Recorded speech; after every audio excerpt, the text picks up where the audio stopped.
da cadeia. Isso aqui é pela regra da cadeia, tá? Porque se o x é diferente de zero, x elevado a m é diferente de zero. A raiz enésima é diferenciável em x elevado a m, e aí a regra da cadeia dá diferenciabilidade. Isso aqui eu nem vou tocar nisso aqui. O que eu vou tocar é o seguinte, ó. Se m é maior do que n, se o m é maior do que n, então a função f, ela é diferenciável no zero. E a derivada da f no zero é zero. Se m for menor do que n, então f não é diferenciável em zero. Tá? E se o m for igual a n? Se o m for igual a n é uma besteira. Porque se o m for igual a n e os dois são ímpares, isso aqui é a função x. A raiz enésima de x elevado a n é x, para todo x real. E ela é diferenciável em todo campo. Mas se o n for par, a raiz enésima de x elevado a n é o módulo de x, que não tem derivada no zero. Então não vou nem tratar desse, que é a trivialidade, tá? É 1, que é a função assim, derivada de f de x igual a x é 1, tá? Entendiram? Aqui diz que se m for menor que n, ela não é diferenciável em zero, mas aqui nesse caso é a raiz cúbica de uma função com mais 2, que é menor. E aqui diz que ela é diferenciável. Se m é menor do que n, não, aqui ó, exatamente que é 5, ó, que é 5. 5 é maior que 3. O m é 5, o n é 3. Mas no resultado final. Hã? Mas o resultado final é que ela é diferenciável em todo canto. Portanto, o que eu mostrei é que f é diferenciável. Olhe para a ponte para cá, por favor. F é diferenciável e vale isso aqui. Tá? Então, vamos lá. Não vou nem me preocupar com essa daqui, porque essa daqui você já sabe que é a primeira parte, né? Primeira parte. Então, vamos lá. O problema é no zero, né? No zero. Então, a prova. Diga. Mas eles só garantem tudo zero e ali 3 a gente teria que verificar ainda. Mas no 3, meu filho, no 3 é a raiz cúbica da função, é tudo no zero. A questão é tudo no zero, porque a raiz cúbica é a raiz... Eu apaguei, né? É a raiz cúbica da quinta potência de x2 menos 3. Então o problema é no zero. É no zero da raiz cúbica. Tá? Então veja. Tá? Prova. Não tem nada de 0 e 5, é no zero. O problema é no zero, porque a raiz cúbica, onde é que ela não tem derivada? No zero. Então eu tenho que olhar no zero. Tá? No zero da raiz. Então basta estudar esse caso. Então a primeira coisa que você observa é o seguinte. Quem é o domínio de f? O domínio de f é o intervalo 0 mais infinito. Se o quê? Se o n é par. Tá? E o m é ímpar. É o único caso em que o domínio da f é desse intervalo. Se aqui for par e aqui for x elevado a m ímpar, porque aí não está definido para x negativo. Porque se o m for ímpar, x elevado a m para x negativo é negativo, não tem raiz enésima, tá bom? Então, e domínio de f, quem é o domínio de f? Quem é? É os reais, é os conjuntos reais, se o quê? Se o caso contrário. Qual é a negação disso aqui? N é ímpar, ou o quê? M é par. Tá certo? Agora, primeira coisa, sem muita cerimônia. Quem é o limite com x tendendo a zero pela direita de f de x menos f de zero sobre x menos zero? Quem é? é o limite com x tendendo a zero pela direita de quem? Da raiz endiésima de x elevado a m sobre x, correto? Que é o limite com x tendendo a zero pela direita. Me permita fazer direto. Quem é x? X positivo. É a raiz enésima de x elevado a m. Então vai ficar só raiz enésima de x elevado a m sobre x elevado a n. Concorda? Raiz enésima de x elevado a n é x. Mas isso aqui, meu amigo, já está permitido. Ó, isso aqui é zero se o m é maior que n. Concorda comigo? E é mais infinito se o quê? Se o m é menor que n. Por quê? Porque se o m é menor do que n, vai ficar o denominador assim, vai ficar, nesse caso aqui, vai ficar x elevado a m menos n, certo? Com x, onde isso aqui é positivo.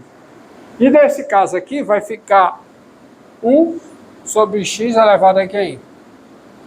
A n menos n. Que tende a zero o denominador por valores positivos, portanto está mais infinito. Concorda comigo? Concorda comigo? Então, qualquer que seja a situação, isso aqui dá, tá? Esse limite aqui dá zero, nesse caso, e dá mais infinito nesse. O outro ponto.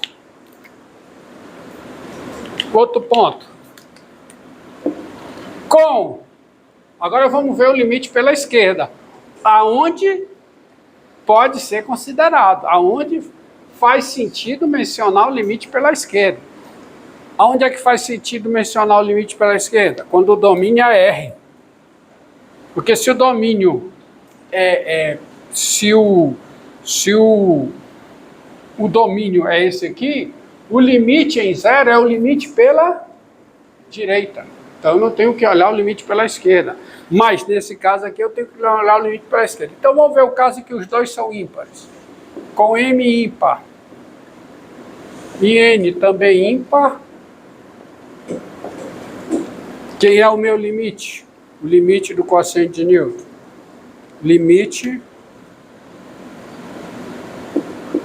com x tendendo a zero pela esquerda de f de x menos f de zero sobre x menos zero. Isso aqui é o limite com x tendendo a zero pela esquerda de raiz enésima de x elevado a m sobre x.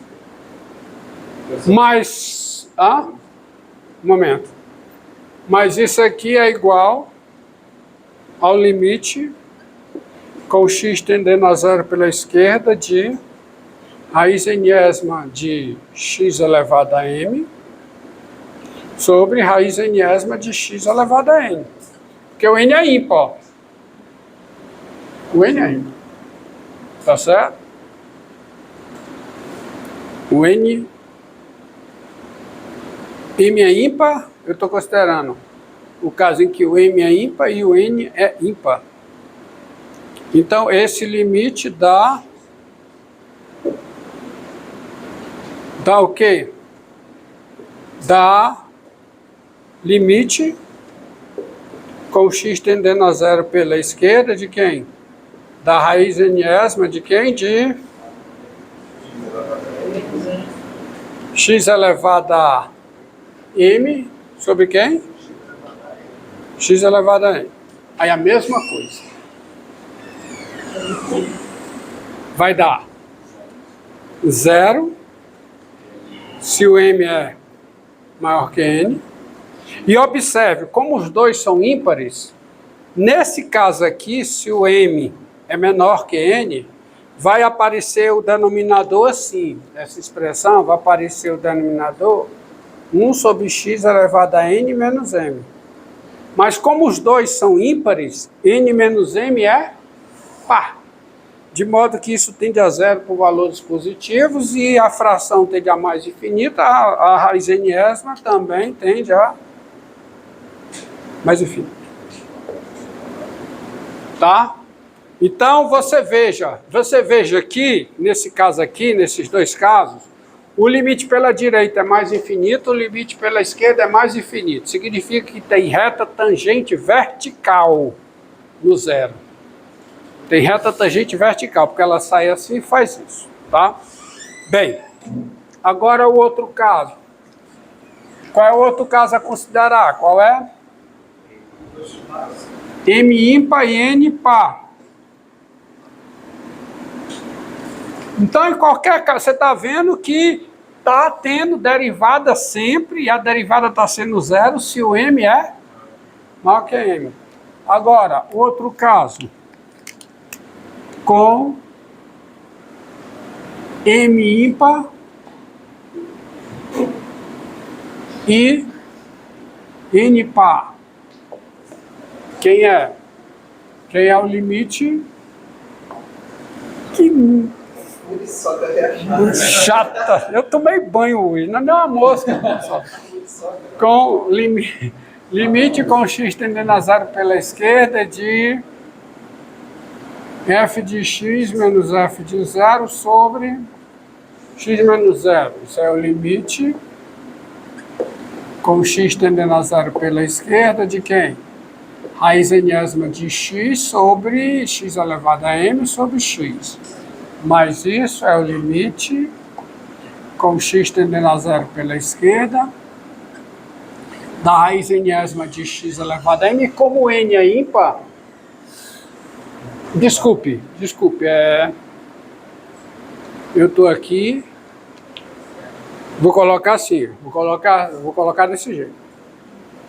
N ímpar para seguir a ordem, tá? E M ímpar, tá? E aqui é, perdão, a ordem, tá? É N ímpar e M par. Então, como N é ímpar, isso aqui fica a raiz enésima de x elevado a N.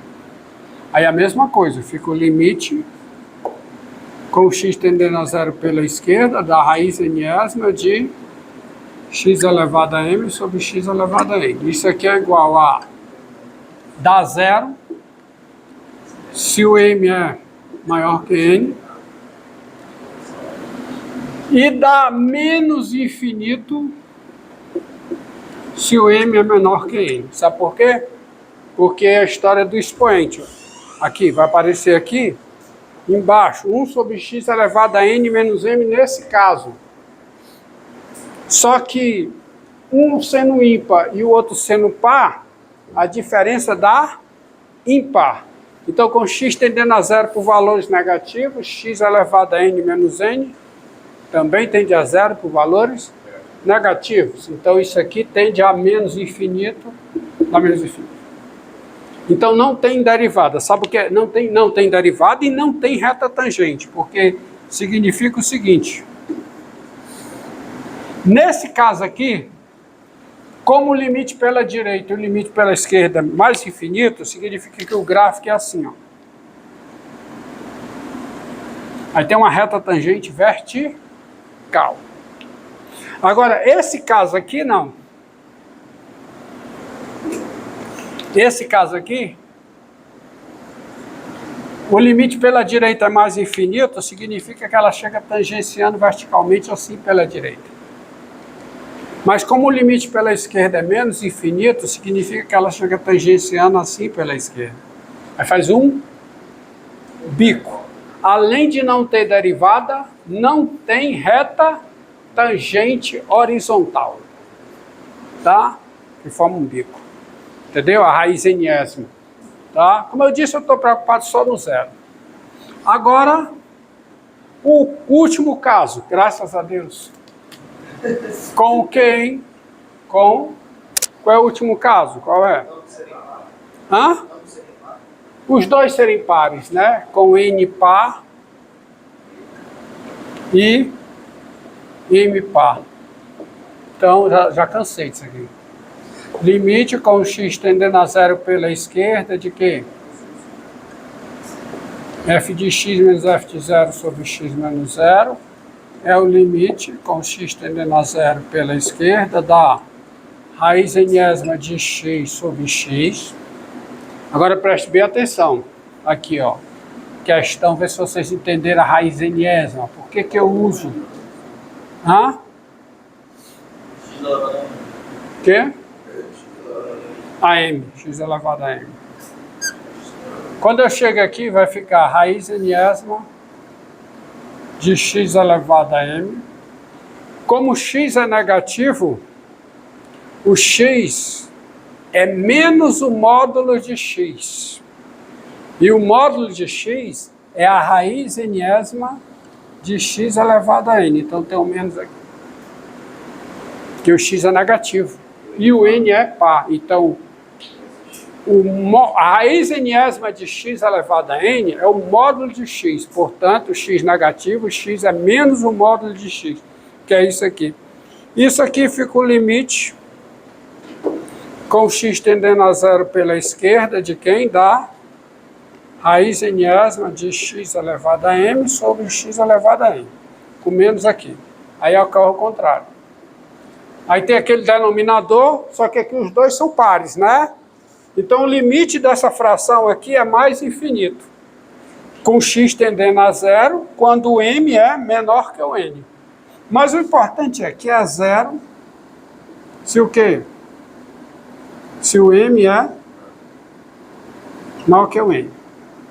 E é menos infinito se o m é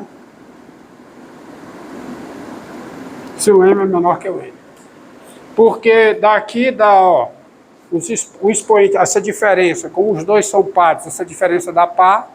Então isso aqui tende a mais infinito, porque o denominador tende a zero por valores positivos, mas tem um menos na frente da raiz NS, está menos infinito. Então está aqui. Não precisa escrever mais nada. Ou seja, não tem derivada no zero quando n é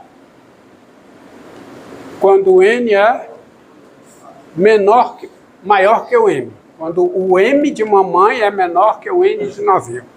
Tá certo? Não tem derivada em zero. E a derivada no zero é zero se... Tá bom? Agora, diante disso aqui, vou apagar a demonstração, ficar só com o enunciado e veja a consequência disso. Tá?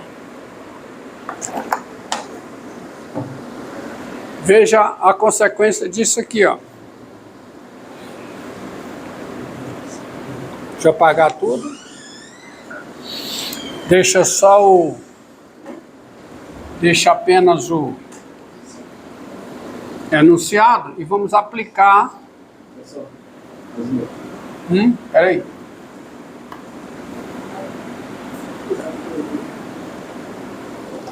Mais um exemplo, ó. Você aplicar direto para esse caso aqui, ó. F de x igual a raiz quarta de x2 menos 5x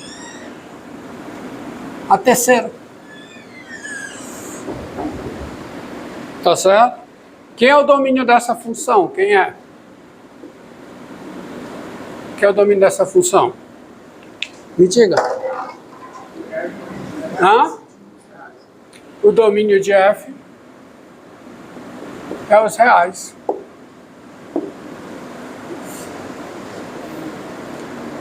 Outra coisa. F de x é igual a g de h de x. Professor, é a composta de 3 funções. Mas eu vou vê-la como a composta de 2. G de h de x, onde h de x é x2 menos 5x, para todo x real.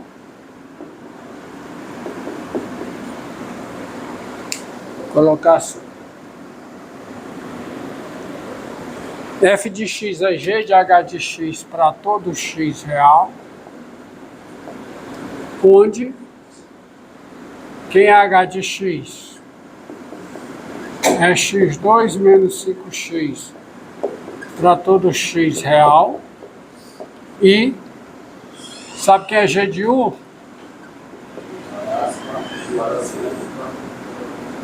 Mas eu vou mudar. Não quero esse, porque esse não é diferenciado. Eu quero um que seja diferenciado. Então, vou botar assim, vou botar raiz cúbica de U à quarta.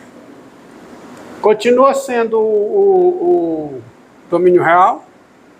Continua. É porque esse que é o meu interesse.